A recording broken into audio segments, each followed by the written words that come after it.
안녕하셨습니까? 책 읽는 사작입니다. 중년이라는 나이가 어느 순간부터 좀 무거운 짐처럼 느껴질 때가 있습니다. 경험과 연륜이 쌓이면 삶이 더 편해질 줄 알았는데 오히려 마음속에서는 이유 모를 불안과 혼란이 파도처럼 일렁이곤 합니다. 내가 그동안 잘못 살았던 건 아닐까? 나답게 살기에 이미 늦어버린 건 아닐까 하는 고민이 깊어지는 시기이기도 하고요. 현대 심리학의 거장 카를 융은 우리에게 이렇게 말합니다. 진정한 인생은 마흔에 시작된다. 그 전까지는 다만 연구일 뿐이다. 라고요. 오늘 여러분들과 함께 나눌 책은 나로 살기에 아직 늦지 않았다 입니다. 지은이 최광현, 펴낸 곳은 추수밭입니다. 중년을 위한 심리학의 대가인 카를 융과 그의 제자들이 남긴 40여 가지의 지혜를 담고 있는 책인데요. 이 책을 읽다 보면 유독 자주 마주하게 되는 단어 하나가 있습니다. 바로 대극이라는 단어입니다. 융의 심리학은 이 단어만 잘 이해하면 대부분 쉽게 이해가 됩니다. 대극이에요. 대극. 대극이란 쉽게 말해서 세상의 모든 것에는 반드시 서로 반대되는 성질이 짝을 이루어 존재한다는 겁니다. 반대되는 성질이 있다가 아니고요. 얘네들이 맨날 같이 붙어 있다는 거예요. 이게 중요합니다. 자석에 N극과 S극이 있듯 우리 마음에도 밝은 면이 있으면 반드시 어두운 면이 있고 사랑이 있으면 미움이 있으며 기쁨의 뒷면에는 슬픔이 함께 붙어 있다는 뜻입니다. 우리가 중년에 겪는 고통은 사실 이 대극의 균형이 한쪽으로 치우쳤을 때 나타나는 신호라는 거였습니다. 그동안 사회적인 성공이나 타인의 시선 같은 외적인 면에만 치중해 왔다면 이제는 내면의 목소리라는 반대편의 극을 살펴야 할 때가 되었다는 영혼의 메시지라고요. 책 곳곳에 배치된 우아한 명화들을 감상하면서 아포리즘의 의미를 음미하다 보면 가장 고통스러운 순간에 인생의 치료가 시작된다라는 융의 통찰이 마음 깊이 와닿으실 겁니다. 이제 막 시작된 여러분의 진짜 인생. 예, 융이 그랬어요. 40 이후가 진짜 인생이라고. 자, 그럼 우리들의 진짜 인생의 여정을 시작해 보겠습니다.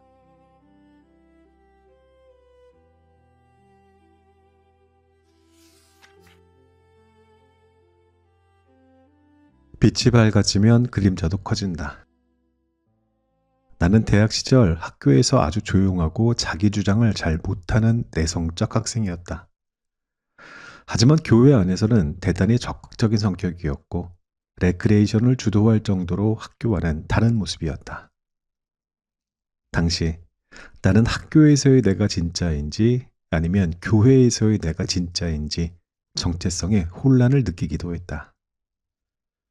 얼마 전 대학 졸업 39년 만에 대학 동창들과 부부 동반 여행을 갔다.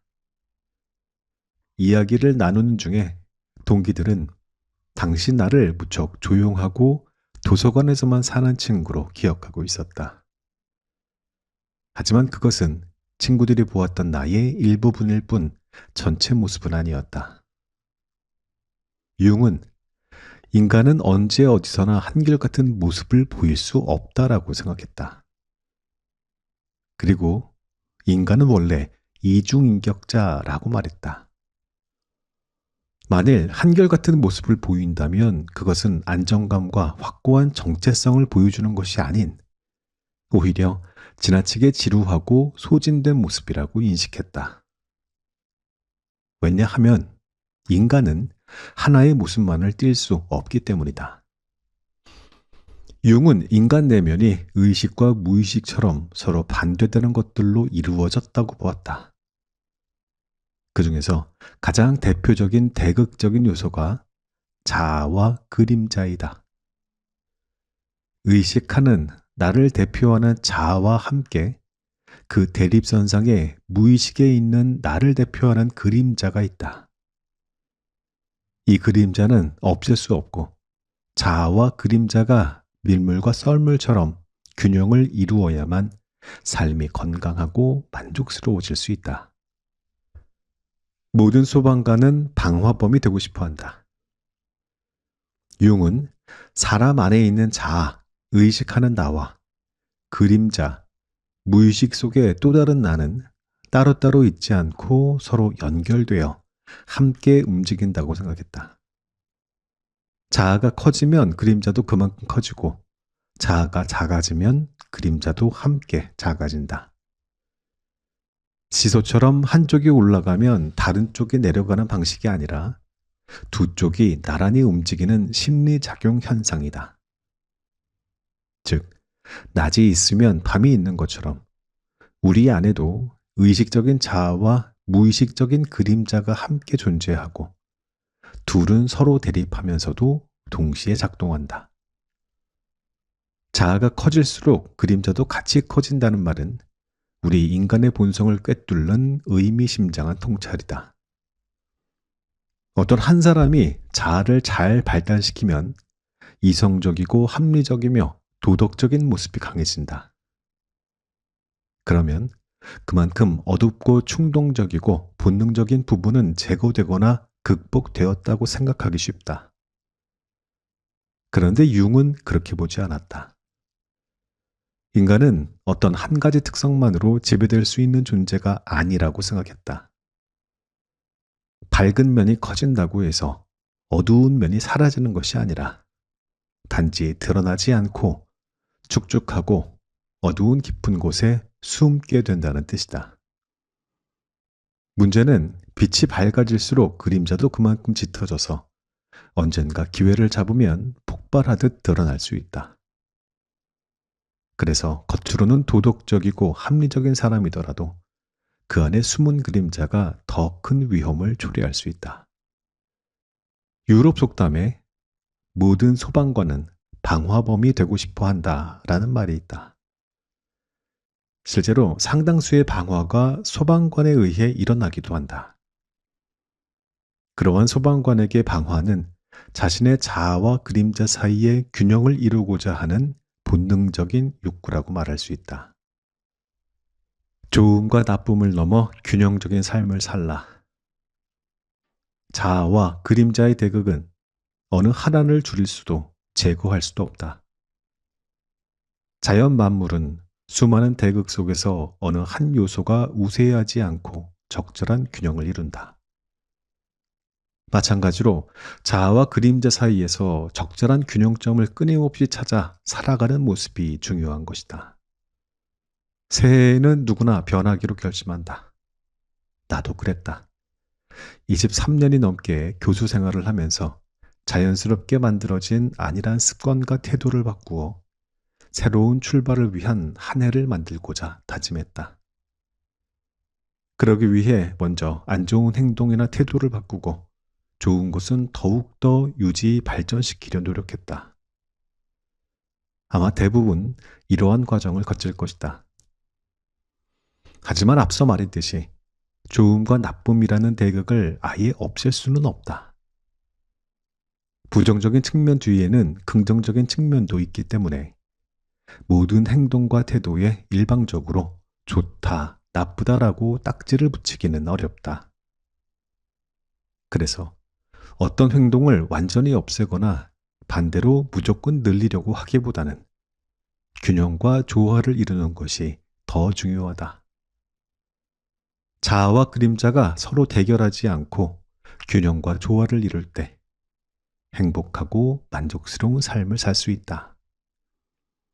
결국 우리 자신과 삶의 방식에도 이러한 양면성을 인정하고 존중하는 태도가 필요하다.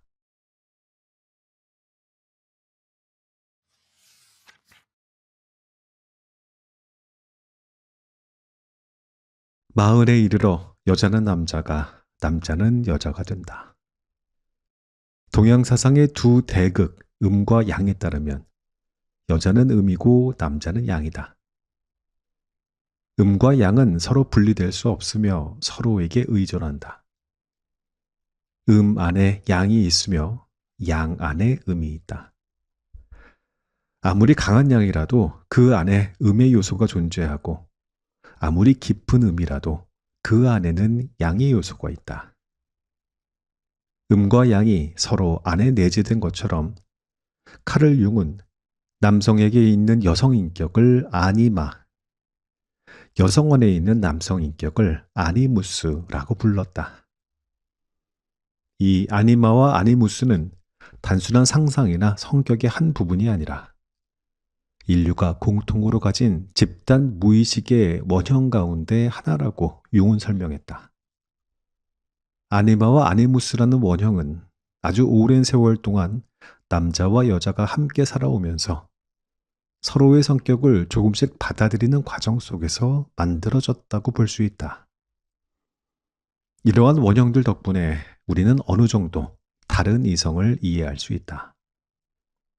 남성과 여성의 무의식 속 반대성 인격, 즉 아니마와 아니무스는 중년기로부터 본격적으로 영향을 발휘하기 시작한다. 중년의 위기는 어디에서 오는가? 나는 40대 후반에 자주 우울하고 감정 기복이 심해지면서 작은 자극에도 화를 내고 쉽게 복수하고 싶은 욕구에 시달렸다. 이러한 상태가 길어지니 당연히 가족들이 제일 힘들어했고 가르치던 제자들이 나를 어려워하고 조심해야 할 인물로 여겼다. 이러한 상태가 계속 굳어졌다면 부정적인 아니마의 인격이 나의 중년의 모습으로 자리 잡았을 것이다. 생각만 해도 두려운 일이다. 나는 다행히도 나에게 밀려오는 아니마의 기분과 감정이 자연스러운 중년기의 과제임을 깨달았다. 그래서 내 안에 있는 아니마의 부분들을 나의 일상에서 받아들이려고 애를 썼다. 예전에는 남자답지 않다라는 이유로 숨겼던 컵과 접시를 좋아하는 취미를 드러내놓고 즐겼다. 요리와 커피 추출, 제빵 같은 일을 하면서 아내와 아들이 즐거움을 느끼도록 했다. 내 안에 있는 여성성이 더 이상 숨지 않고 나의 일상에서 드러나도록 존중하고 격려하느라 애를 썼다. 이것은 나에게 중년의 위기를 평안함에 가깝게 이끌었다. 일상 속에서 긴장과 갈등을 일으키던 부정적 아니마의 일부분을 내 일상의 작은 행복으로 바꾸는 경험을 했다.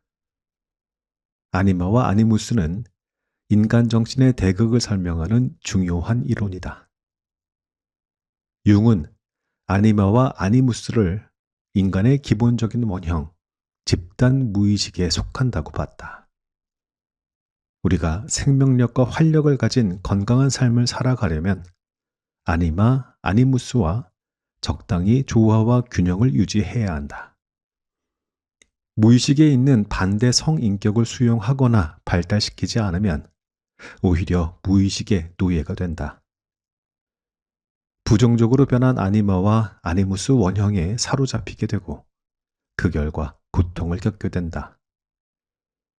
예를 들어 융통성 없고 거칠고 공격적이면서 아나무인처럼 행동하거나 주관적이고 우울하고 작은 자극에도 상처를 받고 무섭게 화를 내고 삐지는 이른바 꼰대 중년의 이미지는 전형적으로 부정적인 아니마와 아니무스에 사로잡힌 모습이다.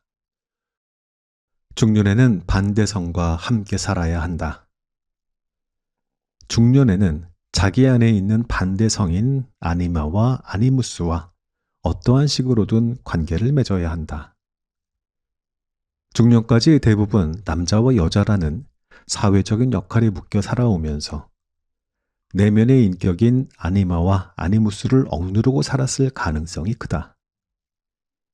그렇게 여성성과 남성성은 한 사람의 전체 인격에 통합되지 못하고 정체되었을 것이다.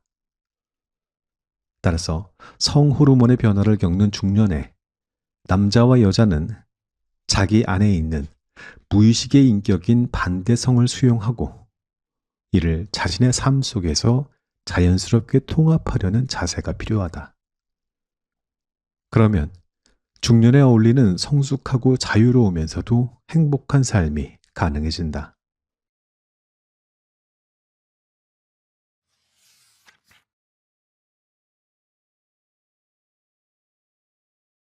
가지고 있는 것을 버리면 받으리라. 고대 그리스인들은 극단적인 행운에는 거기에 상응하는 불운이 숨겨져 있다고 믿었다. 행운은 단순히 공짜가 아니며 어떠한 식으로든 그 대가를 지급해야 한다는 말이다. 이러한 생각이 잘 드러나는 이야기가 헤로도토스가 기록한 폴리크라테스의 이야기다. 폴리크라테스는 기원전 6세기경 사모스 섬의 통치자로 뛰어난 지략과 통치력으로 사모스 섬의 황금기를 이끌었다. 폴리크라테스는 주변 지역을 정복하고 막대한 부를 축적하여 가장 운이 좋은 사람이라는 소문이 돌았다. 그러나 이집트 왕 아마시스는 폴리크라테스의 행운을 불길하게 여겨 그에게 경고했다. 아마시스는 신의 질투는 무서우니 스스로 불운을 자초하여 행운과 균형을 맞춰야 한다라고 조언했다. 폴리크라테스는 아마시스의 조언을 받아들여 자신의 가장 아끼는 반지를 바다에 던졌다. 그러나 며칠 후 한 어부가 잡은 물고기 뱃속에서 그 반지가 다시 발견되어 반지를 되찾았다. 아마시스는 너무 놀랐고 알 수 없는 행운에 반드시 따라올 궁극적인 불행에 연루되기 두려워 폴리크라테스와 결별했다. 결국 폴리크라테스는 페르시아와의 전쟁에서 패배하고 십자가 형벌로 처형을 당했다. 행운과 불행은 서로 같은 값을 치른다. 행운을 향한 공포는 인간의 깊숙한 마음에 자리한다. 신들이 인간의 성공을 시기한다고 생각하여 생긴 두려움은 고대 그리스만의 이야기가 아니다. 융이 동양에서 나온 최고의 책이라고 했던 주역에도 동일한 사고가 존재한다. 주역은 세옹지마라는 사자성어가 들려주는 것처럼 행운이 불운으로 바뀌고 불운이 행운으로 바뀌는 순환이 우주의 법칙이라고 보았다. 행운이 지속되어 극점에 도달하면 반대로 불운으로 변화한다. 주역에 따르면 폴리크라테스의 지속된 행운은 곧이어 불운한 상황으로 바뀔 예정이었다. 고대 그리스와 중국인들이 행운과 불운을 비슷한 세계관으로 공유했다는 사실이 흥미롭다. 대극적인 요소 사이에서 한쪽의 힘이 우세해지면 두 대극 사이의 균형이 깨지며 어느 한쪽이 다른 한쪽을 잡아먹는다. 이것은 보상의 원리에 의해 두 대극 사이에 극단적인 변화를 불러오는 원인이 된다. 에모스는 19세기 미국 문학과 사상에 큰 영향을 미친 초월주의 철학자이자 작가이다. 그는 동양 철학을 받아들여 서양의 개인주의, 합리주의 사상과 융합해 독자적인 초월주의 철학을 발전시켰다. 그의 보상 이론은 우주에는 균형과 정의가 존재하며 모든 것에는 그에 상응하는 대가가 따른다 라는 통찰을 담고 있다. 에머슨은 우주를 이원성으로 가득 찬 곳으로 보았다. 빛과 어둠, 기쁨과 슬픔, 득과 실 등 만물은 서로 짝을 이루며 존재한다. 이러한 이원성은 단순히 반대되는 개념이 아니라 서로를 보완하고 균형을 이루는 필수 요소이다. 에머슨은 이러한 균형을 보상이라는 개념으로 설명한다. 에머슨의 보상 법칙에 따르면 한 부분이 진보하면 즉시 다른 부분이 후퇴한다. 하나를 잃으면 다른 하나를 얻고 하나를 얻으면 다른 하나를 잃는다. 이러한 보상은 물질뿐만 아니라 정신, 도덕에도 적용된다. 부자가 되면 명예와 권력을 얻지만 동시에 책임과 불안감이 생긴다. 보상 이론은 주고받음에는 절대적인 균형이 있다고 말한다. 즉, 모든 일에는 그에 맞는 값을 치러야 한다는 원칙이다. 중년의 균형은 보상에서 시작된다. 융은 무의식이 대극 이론과 더불어 에머슨이 말한 보상 이론의 원리로 작동한다고 보았다. 보상 이론은 무의식이 어떻게 우리의 심리적인 균형을 맞추려 하는지를 설명한다. 의식의 한쪽 측면이 지나치게 발달하거나 억압되면 무의식이 균형을 회복하는 신호를 보냈는데 그 신호는 꿈을 통해 나타난다고 한다. 예를 들어 현실에서 지나치게 이성적인 사람은 꿈에서는 감정적이거나 충동적인 내용이 나타날 수 있다. 이는 억눌린 감정적 측면을 보상하려는 시도로 해석될 수 있다. 자신감이 부족한 사람은 꿈에서 영웅적인 행동을 하거나 성공하는 모습으로 나타날 수 있다. 현실에서 부족한 모습을 꿈에서 보상받으려는 심리적인 작용이다.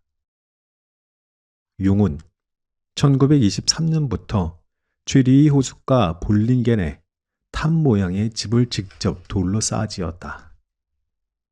이후 32년 동안 차츰 공간을 확장해 나갔다. 이 집은 중세시대의 집처럼 현대적인 시설이 전혀 없었다.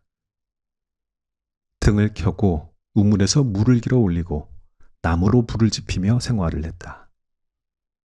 이 집은 그가 일상 속에서 지나치게 지적이고 이성적인 연구 활동에 골몰을 하던 삶을 보상해 주는 공간이었다.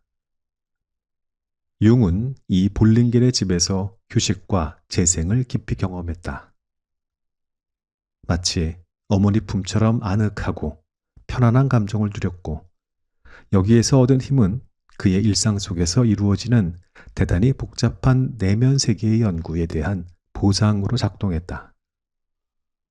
중년에는 그 어느 때보다 심리, 정서, 환경적으로 대극이 발생할 수 있다.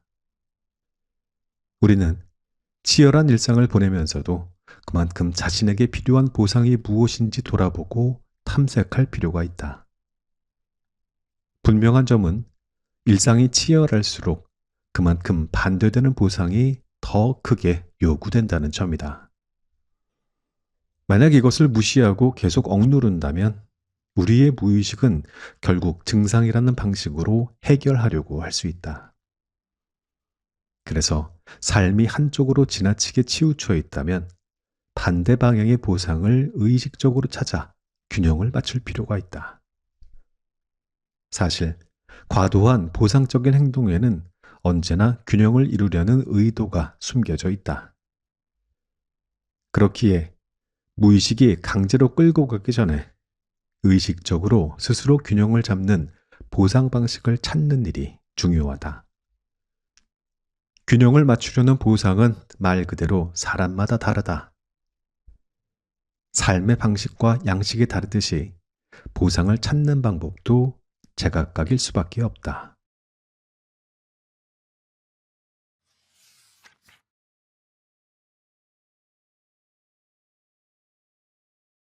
극심한 고통 가운데 치유가 있다.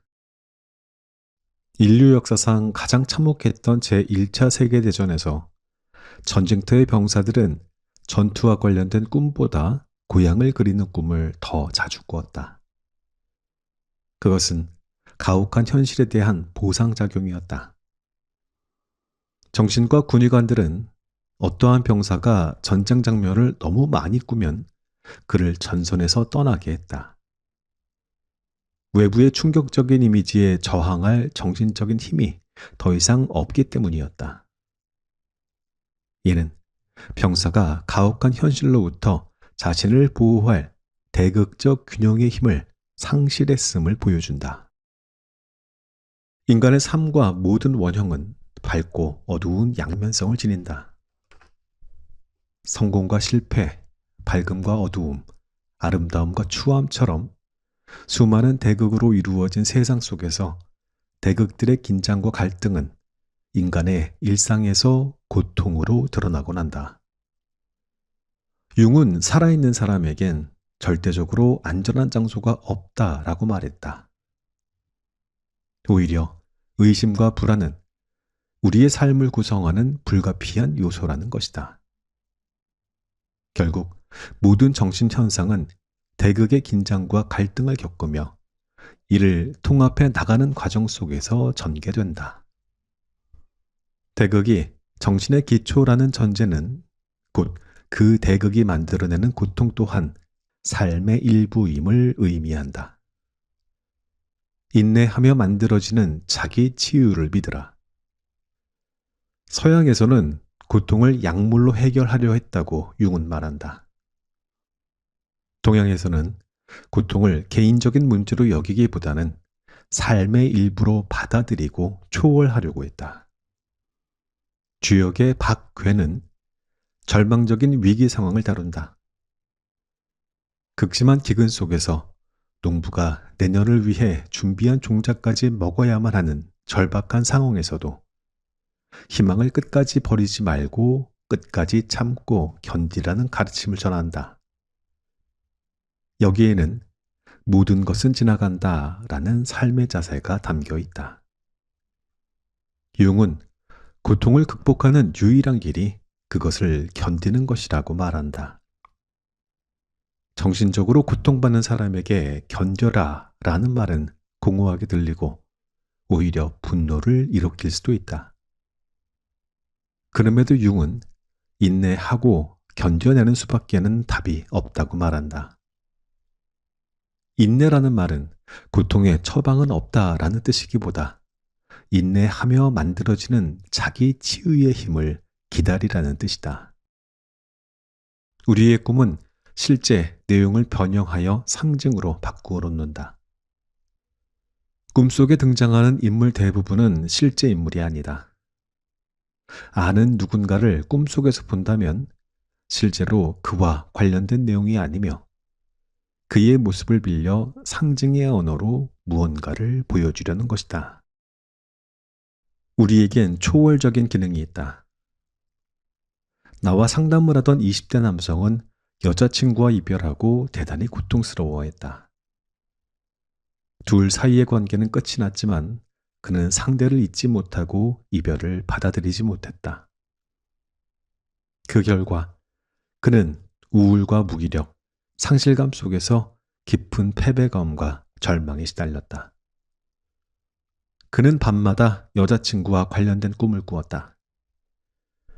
처음에는 대부분 상징으로 변형되어 있어서 분석을 해야만 이 꿈이 여자친구와 관련된 내용임을 알 수 있었다. 하지만 어떤 순간부터 더 이상 상징으로 변형되지 않고 실제 인물이 꿈에 등장했다. 그럴수록 그는 심적 고통을 최고조로 느꼈다. 나는 자살로 치닫는 위험까지 염려하지 않을 수 없었다. 그의 내면은 꿈의 내용을 변형시킬 정신적인 저항력이 거의 없어진 상태였기 때문이다. 이 남성의 고통이 최고조에 다다르는 지점에 오자 그의 꿈에 새로운 대극이 나타나기 시작했다. 일상에서 느끼는 패배감, 상실, 무기력의 내용이 꿈에도 여전히 등장했지만 동시에 꿈과 대비되는 위안과 쉼, 한숨 돌리게 하는 작은 평화의 장면들도 꿈에 나타난 것이다. 그는 극심한 고통 속에서 조금씩 자기를 치유하고 있었다. 융은 인간의 마음 중심에는 스스로 상처를 치유하고 자기 실현으로 이끄는 힘, 즉 초월적 기능이 존재한다고 말했다. 초월적 기능은 의식과 무의식 사이 대극의 갈등을 초월하게 하고 제한된 상황을 벗어나 새로운 삶과 활력을 얻을 수 있게 만든다. 우리의 마음속 자기의 자리 잡은 치유 에너지는 무의식을 의식함으로써 서서히 활성화된다. 의식과 무의식이 하나로 통합될 때 대극 갈등은 융합되고 혼란의 질서를 부여하고 중심을 잡을 수 있다. 치유는 이렇게 서서히 이루어진다.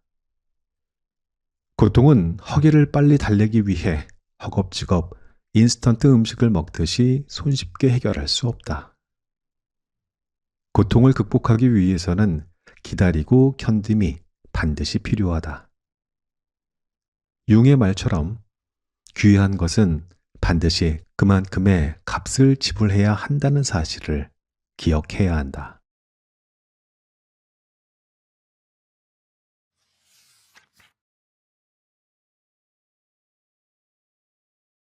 고난은 반드시 기쁨으로 변한다. 학창시절 나는 따뜻한 인격을 가진 어느 교수님을 존경했다. 교수님이 들려주었던 이야기 중에 가난했던 미국 유학 시절이 기억에 남는다. 교수님이 미국에서 유학하던 시절, 당시 대부분의 학생들이 그러했듯 그도 생활고에 시달렸다. 학비와 생활비를 보충하기 위해 그는 식당에서 접시 닦기를 했다.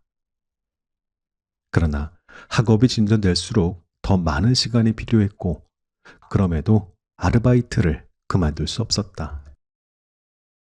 어느 날 그는 아르바이트와 공부에 지쳐 이제는 더 이상 버틸 수 없는 한계에 다다랐다. 평소처럼 식당에서 접시를 닦고 있었지만 마음속에서는 이제는 끝났다라는 절망감이 밀려왔다. 꿈과 목표가 분명할 때에는 아르바이트도 의미가 있었지만 꿈을 잃어버린 순간 그것은 그저 곧된 노동일 뿐이었다.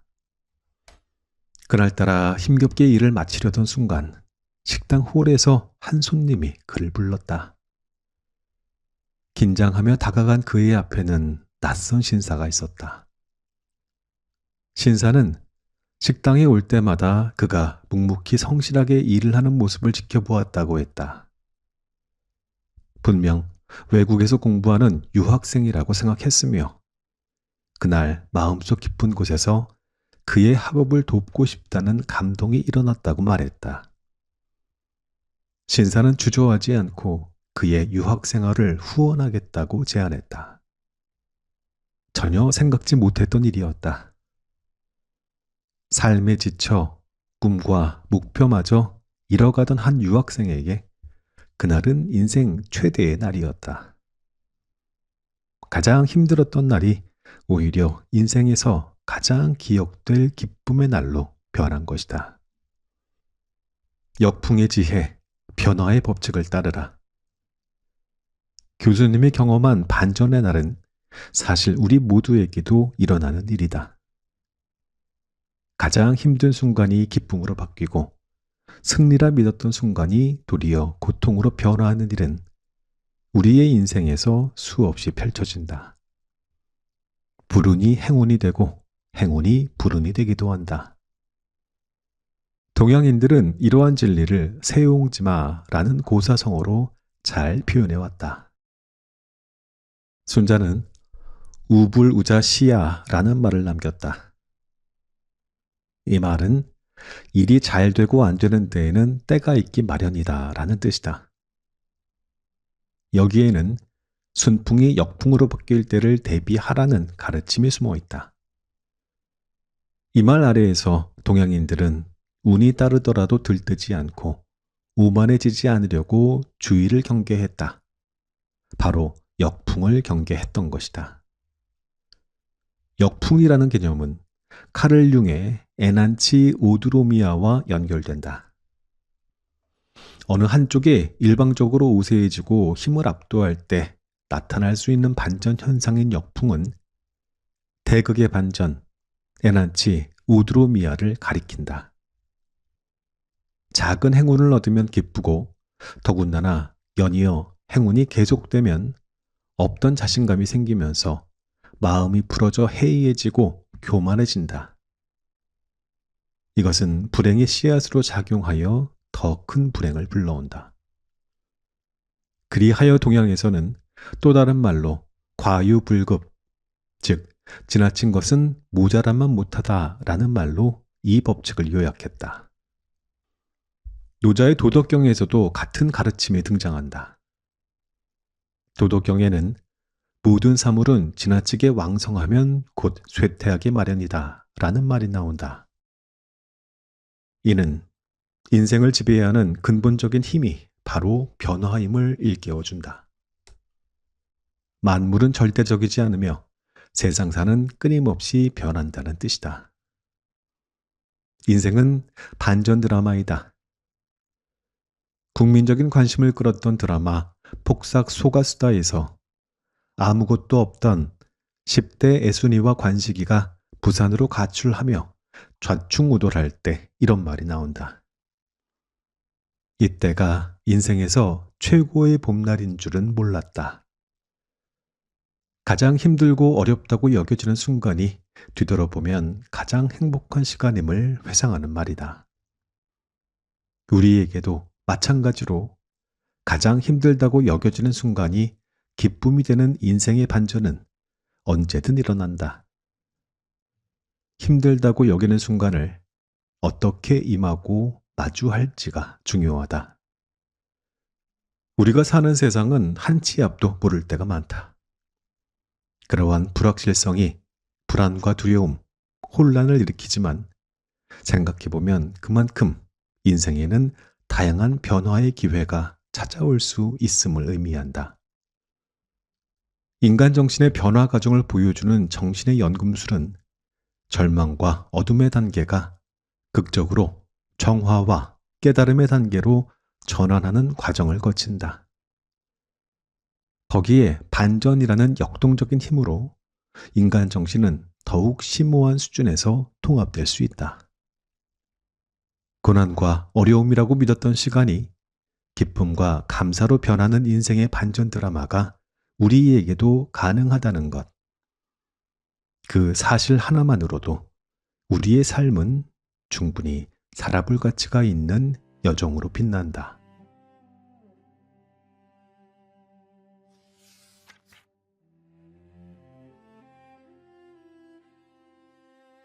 이 책의 낭독은 여기까지 하겠습니다. 문장이 조금씩 어려운 데가 좀 있었어요. 그죠? 생소한 단어가 좀 많아서 그랬던 것 같아요. 마지막 챕터에서 저자의 교수님이 젊었던 시절, 이제는 정말 끝이다 라고 생각했던 그 절망의 순간에 인생을 바꿀 뜻밖의 손길을 만났다고 했잖아요. 칼 융은 이러한 현상을 에난티오드로미아, 여러 번 얘기했죠. 대극의 반전이라고 불렀습니다. 어떤 힘이 한쪽 끝으로 치닫게 되면 반드시 그 반대되는 힘으로 돌아오게 된다는 자연의 법칙이죠. 마치 시계추가 왼쪽 끝으로 올라갔다면 다시 오른쪽을 향해서 힘차게 내려오는 것처럼 말입니다. 우리는 살면서 내 인생 왜 이렇게 어둡기만 할까 하고 한탄할 때가 있습니다. 하지만 오늘 책이 우리에게 건네는 위로는 명확했습니다. 지금 당신이 가장 힘들다고 느끼는 바로 그 지점이 기쁨이라는 반대 방향으로 나아가기 위한 반환점일 수 있다는 사실을 말하고 있었죠. 삶이 뜻대로 되지 않아 발을 동동 구를 때가 있습니다. 하지만 그럴 때마다 오늘 배운 역풍의 지혜를 떠올려 보시길 바랍니다. 순풍이 불 때에는 자만하지 않고 마음을 다잡고, 매서운 역풍이 불 때에는 이제 곧 반전의 드라마가 시작되겠구나 하면서 스스로를 다독이는 것이죠. 동양에서도 세옹지마나 과유불급이라는 말도 결국 같은 이야기를 하고 있습니다. 만물은 절대적이지 않고 끊임없이 변하고 그 변화 속에서 우리의 정신은 더욱더 깊고 단단하게 통합됩니다. 혹시 지금 누군가 어둠의 단계를 지나고 계신 분이 있다면 너무 두려워 마십시오. 여러분들의 삶은 충분히 살아볼 가치가 있는 여정이고요. 그 어두움은 곧 찾아올 눈부신 내일을 위한 준비 과정일 뿐이니까요. 여러분들을 위로하려고 지어낸 말 아니고요. 이게 자연 법칙이라고 하잖아요. 그러니까 한 번 더 힘내는 겁니다. 아셨죠? Soft light on the windowsill, dust clouds in a sleepy spin, breathing in the brand new chill, letting quiet mornings in. I've been holding all these little hidden prayers, folded corners in my mind. Now they're floating in the still and tender air. One by one, they rise. Here in the hush of a brand new day, I feel the dark just melt away. Tiny hopes like lanterns glow in the corners of my soul. Step by step, I'm finding home in this quiet dawn. I'm not alone. Old fears in a fading frame, softly slipping out of view. Every doubt that knew my name loses all its weight with you. You don't ask for perfect lines or perfect grace, only that I try. So I lay my worries in this open space, watch them drift into the sky. Here in the hush of a brand new day, I feel the dark just melt away. Tiny hopes like lanterns glow in the corners of my soul. Step by step, I'm finding home. It's okay to tremble, it's okay to start small. Every gentle heartbeat is a promise after